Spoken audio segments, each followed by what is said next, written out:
26 दिसंबर को Catholic church पहले ईसाई शहीद सेंट स्टीफन का पर्व मनाता है। क्रिसमस के ठीक एक दिन बाद यह त्योहार हमें शिष्यत्व की कीमत और सेंट स्टीफन द्वारा दी गई मसीह की क्रांतिकारी गवाही की याद दिलाता है। यहाँ तक कि मृत्यु तक भी उनका जीवन और शहादत दुनिया भर के ईसाइयों को अपने विश्वास पर दृढ़ रहने के लिए प्रेरित करती रहती है। खासकर प्रतिकूल परिस्थितियों और उत्पीड़न के सामने वर्तमान समय में साहस, क्षमा और दृढ़ विश्वास का उनका उदाहरण उस दुनिया में गहराई से गूंजता है जो अभी भी विभाजन, अन्याय और ईमानदारी का जीवन जीने की चुनौतियों से जूझ रहा है। सेंट स्टीफन चर्च के पहले वर्षों के दौरान यीशु के पुनरुत्थान और आरोहण के बाद के समय में रहे थे। वह प्रेरितों द्वारा चुने गए 7 डीकनों में से एक थे। जैसा कि प्रेरित चरित्र में बताया गया है, इन डीकनों को प्रारंभिक ईसाई समुदाय के भीतर गरीबों की देखभाल और भोजन वितरित करने में सहायता के लिए नियुक्त किया गया था। स्टीफन अपने गहरे विश्वास, ज्ञान और साहस पूर्वक सुसमाचार का प्रचार करने की क्षमता के लिए जाने जाते थे। प्रेरित चरित्र के काम की पुस्तक में उसका वर्णन अनुग्रह और शक्ति से भरपूर के रूप में किया गया है, जो लोगों के बीच महान चमत्कार और संकेत प्रदर्शित करता है। हालांकि स्टीफन के उपदेश ने कुछ यहूदी अधिकारियों को नाराज कर दिया। उन्होंने उस पर ईश निंदा का आरोप लगाया और उसे यहूदी परिषद महासभा के सामने ले आए। अपने बचाव में स्टीफन ने इज़राइल के इतिहास का वर्णन करते हुए और यीशु को ईश्वर के वादों की पूर्ति के रूप में इंगित करते हुए एक शक्तिशाली भाषण दिया। उसके शब्दों से आक्रोश फैल गया और उसे शहर से बाहर खींच लिया गया और पत्थर मारकर हत्या कर दी गई। जब वह मर रहा था, स्टीफन ने क्रूस पर यीशु के अपने शब्दों को दोहराया, अपने उत्पीड़कों के लिए प्रार्थना की, हे प्रभु, उन पर यह पाप मत लगाओ। उनकी शहादत ईसाई धर्म के लिए पहली दर्ज की गई मौत थी। एक डीकन के रूप में सेंट स्टीफन की भूमिका सेवा के प्रति उनके समर्पण और हाशिए पर पड़े लोगों के प्रति उनकी प्रतिबद्धता को उजागर करती है। वह न केवल सुसमाचार के प्रचारक थे, बल्कि व्यवहारिक दान के प्रति गहराई से प्रतिबद्ध व्यक्ति थे, जो यह सुनिश्चित करते थे कि ईसाई समुदाय में सबसे कमजोर लोगों की देखभाल की जाए।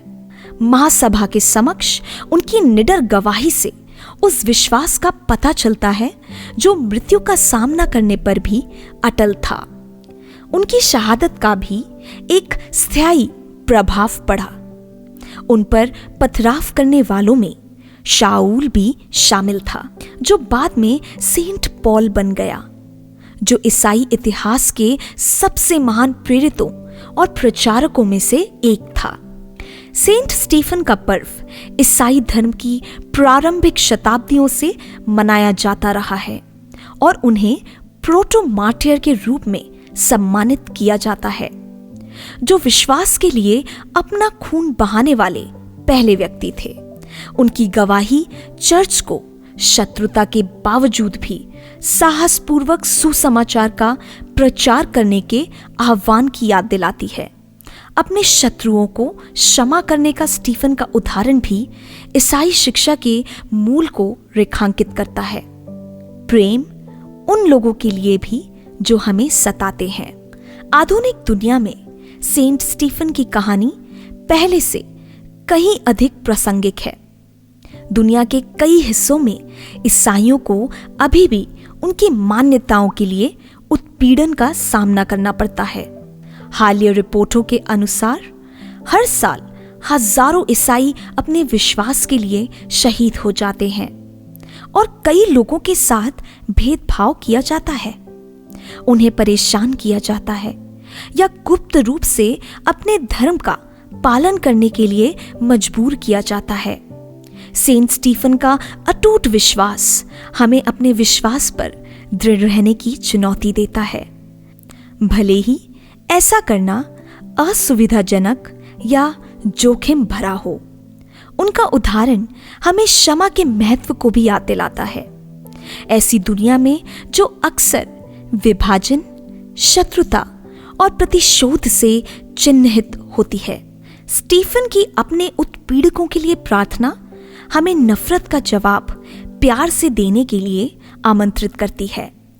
परंपरा यह मानती है कि सेंट स्टीफन के अवशेष 415 ईस्वी में खोजे गए थे और चमत्कार और उपचार का स्रोत बन गए।